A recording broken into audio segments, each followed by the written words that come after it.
Let's jump right into it. Number 10. Professional knocker-upper. Before alarm clocks became affordable, entire neighborhoods relied on someone whose literal job was to wake people up for work. These human alarm clocks would walk the streets every morning armed with long sticks, knocking on windows and doors until their clients stirred. But here's the twist that'll mess with your head: who woke up the knocker-upper? The really successful ones developed this bizarre internal clock that was more reliable than any mechanical device. They'd charge different rates too. A quick knock cost less than persistent banging until you actually got out of bed. Imagine explaining that job at a dinner party today. Number 9. Groom of the Stool. This sounds like something out of a comedy sketch, but this was one of the most coveted positions in royal courts. The Groom of the Stool was responsible for assisting the king during his bathroom visits. We're talking about literally helping the monarch with his most private moments. But plot twist, this wasn't some lowly servant role. This person became one of the king's closest confidants because, let's be real, you're going to have some pretty intimate conversations during those moments. They often ended up with serious political influence and wealth. Kings trusted them with state secrets because if you can handle someone's bathroom routine, you can probably handle classified information. The position was so prestigious that nobles actually competed for it. Talk about a career path that modern LinkedIn doesn't prepare you for. Number 8. Sin Eater. Picture this nightmare scenario: when someone died, their family believed all their sins would follow them into the afterlife, unless someone literally ate those sins away. Enter the Sin Eater, a person so desperate for money, they'd accept bread and ale that supposedly absorbed the dead person's wrongdoings. They'd consume this meal over the corpse, symbolically taking on every lie, theft, and moral failing of the deceased. Here's the horrifying catch: by doing this job, they became social outcasts. Nobody wanted to associate with someone carrying around everybody else's spiritual baggage. They lived on the fringes of society, only called upon when death came knocking. It's like being a spiritual garbage disposal that nobody wants to invite to parties. Job was so isolated that sin eaters often died alone, with no one willing to eat their accumulated sins. Number 7. Taster for Nobility.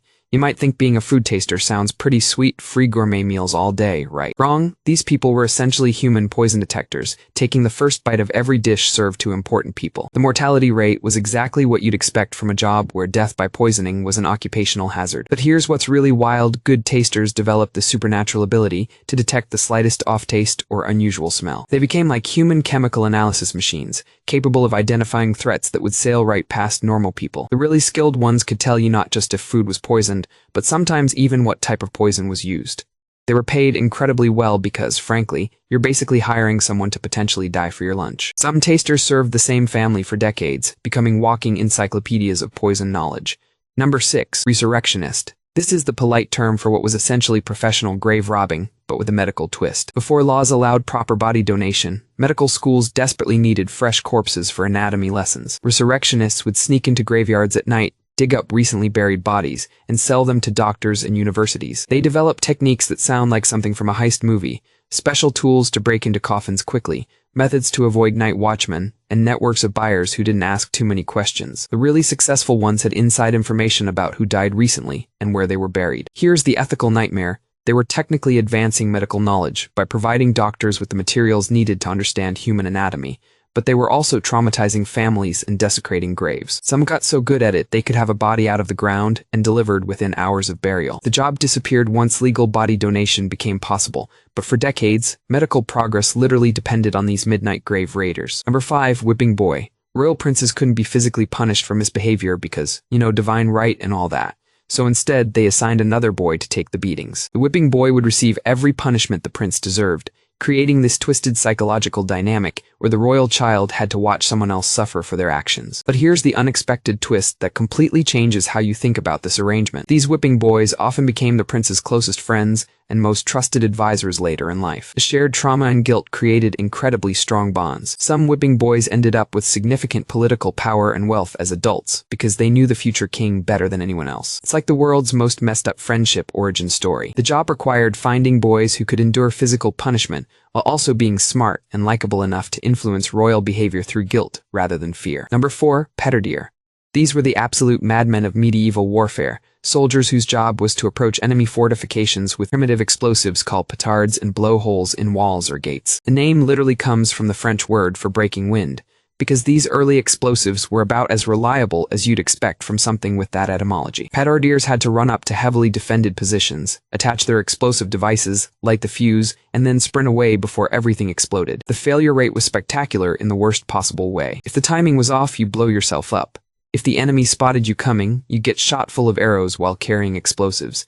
If the device failed to explode, you'd have to go back and try again while under fire. It's like being a demolitions expert and a suicide bomber had a baby, except the technology was so primitive that success was mostly luck. The few who survived multiple missions became legendary figures, partly because surviving this job even once was considered miraculous. Number 3. Urine Collector. Before modern chemistry, urine was like liquid gold for various industries. Tanners needed it to soften leather, textile workers used it for dyeing fabrics, and alchemists believed it contained magical properties. Someone had to collect all this precious bodily fluid, and that someone was the urine collector. They'd go door to door with barrels, gathering household contributions like the world's most disgusting recycling program. The job required serious logistics, knowing which households produced the highest quality urine, understanding how different diets affected the product, and managing storage without everything going completely rancid. Here's the part that'll blow your mind. Some urine collectors became wealthy because they understood market demands. Pregnant women's urine was premium pricing, certain ages were preferred for specific applications,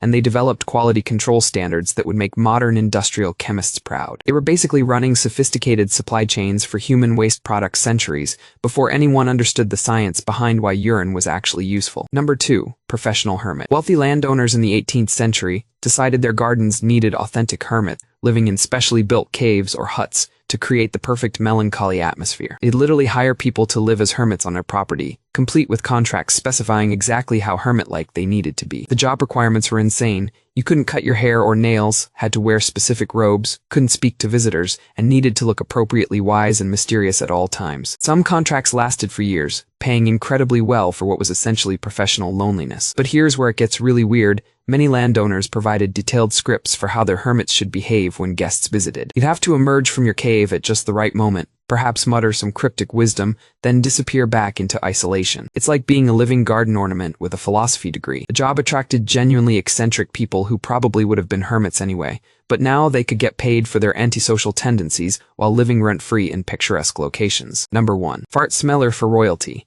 This isn't a joke. Medieval Renaissance courts actually employed people whose job was to smell the ruler's flatulence to diagnose health problems. They called them flatus observers or digestive consultants, but let's call it what it was: professional fart sniffing. These specialists could supposedly determine everything from diet deficiencies to serious diseases based on the specific aroma profiles of royal gas. They developed incredibly detailed classification systems, like wine sommeliers but for human digestive emissions. Here's the mind-bending part. Some of these people were highly respected medical professionals who wrote treatises on diagnostic techniques using olfactory analysis. They understood that different smells indicated different internal conditions, which actually isn't completely wrong from a modern medical perspective. Job required a strong stomach, obviously, but also genuine medical knowledge and the ability to maintain dignity while doing something that sounds like a middle school joke. Some fart smellers served multiple generations of the same royal family, becoming walking encyclopedias of dynastic digestive health. They were paid extremely well because, frankly, you need serious compensation to make career flatulence analysis socially acceptable. I'll make similar videos in the future. Subscribe to see them.